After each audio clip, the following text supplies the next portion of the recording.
Okay, so I'm in the process of replacing my anode rod, and this is for this Bradford and White, or I don't know how they call it, A.O. Smith model. Amazing. It's high efficiency and everything. It's already like 10 years old, but yeah, they recommend this replacing every 2 to 5 years. So it was really tough. I mean, I got myself this 1 1/16. This was inside, and believe me, it was a nightmare to pull it out. I mean, you probably need two people, one to hold the tank and the other one to turn this. I have the extendable. Man, this thing is long, and even though it was long, it was still hard. I mean, finally it gave up, but I ended up with this nipple over here.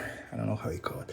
So I thought it's threaded and I need a special tool. No, what you gotta do is just get your pliers, start pulling on, and as you can see, here's where it's, oops,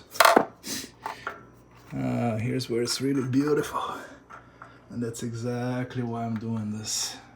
So this thing is shot, this thing is done. So what I really saw, it's kind of expensive, but I'm going with the powered anode rod. This is supposed to really be maintenance free, as long as you have the transformer and the light on the back is green, meaning that it works. It's good. If it's not green, it means you have a problem, but unless this thing is powered, it doesn't really work. So make sure it works, and hope this helps someone. Thanks.